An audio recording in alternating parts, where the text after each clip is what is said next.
Hello, Internet! Episode 3, High Sparrow of Game of Thrones. Review here by Nathan Squires from the Sci-Fi Fantasy Network. And you're watching... Wow. Well, 3 episodes in. High Sparrow is the 3rd episode's title. And wow, that was busy, but once again, slightly lethargic in my point of view. But the thing which really sticks in my brain is Jon Snow taking no nonsense.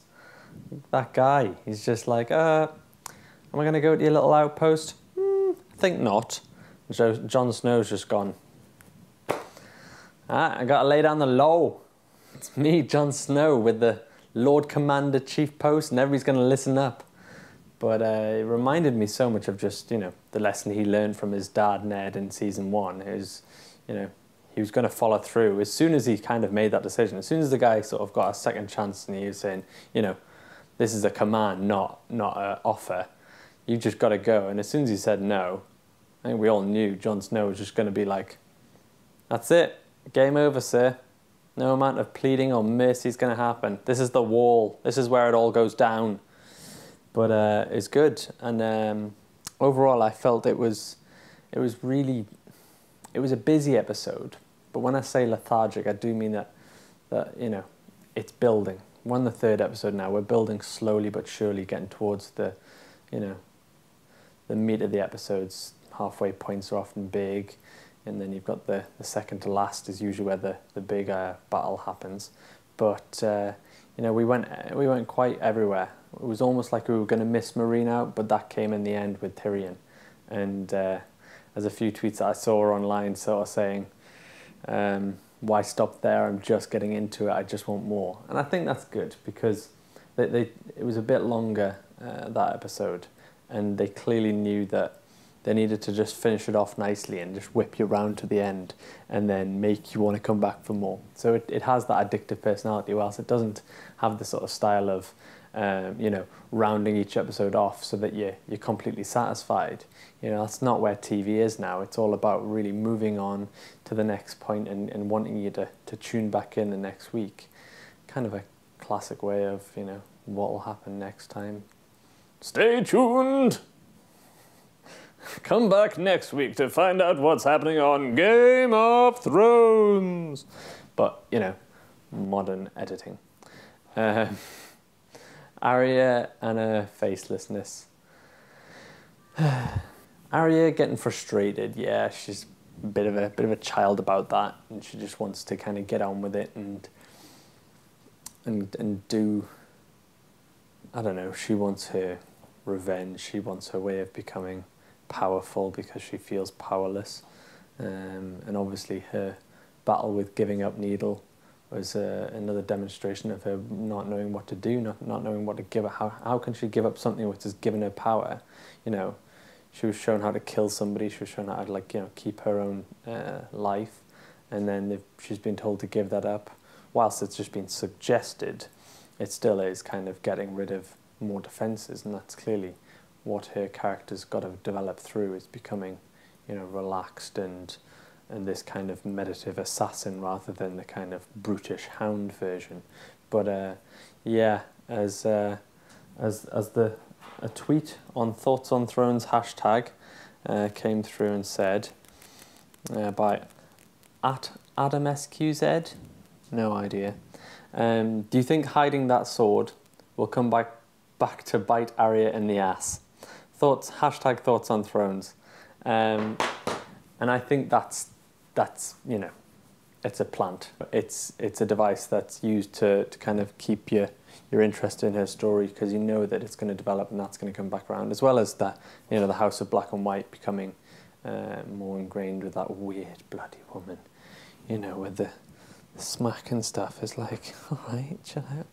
That Tommen, what's his name? Dean Charles Chapman. You are the luckiest 17-year-old ever. Like, to film that scene. Are you kidding us? Guys, the kid gets the script through. It's like, Dean Charles, yeah. Double-barreled name, what the hell? Dean Charles, your script's in. Something with my mother. Sitting in bed with Marjorie? Oh, don't mind if I do. It's ridiculous. Lucky little... Anyway. But what was really nice I found about that was that Cersei started looking really frail and alone, and whilst Marjorie was taunting her, it was odd because in the past you felt like Cersei would have just sort of come back with a very quick, I'm going to stab you when you least expect it, you know, like under the radar kind of hushed tones voices about it. But instead she kind of just sort of looked frail and a bit lost, which was nice to see. You know, that actress being able to sort of just show the insecurity, and, you know, but it's nice to see previously with the scene with Tommen, you know, that Cersei just doesn't want to lose him, and Marjorie's trying to drive that wedge in, and yeah, once again, another wait and see.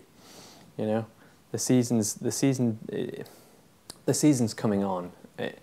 A lot of people I'm seeing are kind of wanting more, and, you know, there's some real big bits in each episode, but it is moving quite nicely. It's moving rapidly towards you know, the halfway point, which I'm sure there'll be something big.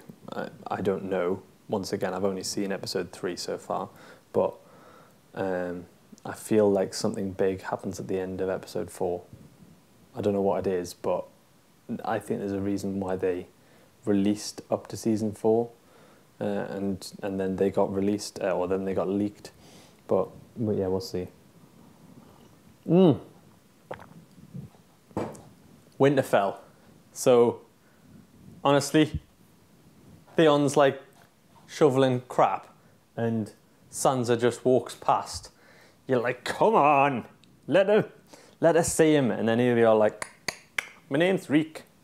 No, Theon Greyjoy, how are you, man? But Sansa's kind of finally getting some gumption. And God, like when she had that conversation with Littlefinger, you just thought, go on, love. You just, you know, slightly modify your pansiest ways of being.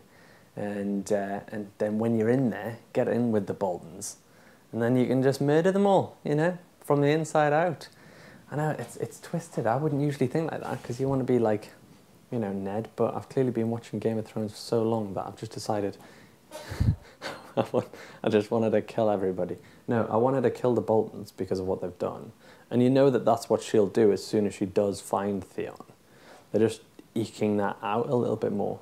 If you have any hashtag thoughts on Thrones, just tweet it at us. But otherwise, we'll see you next week, and stay tuned.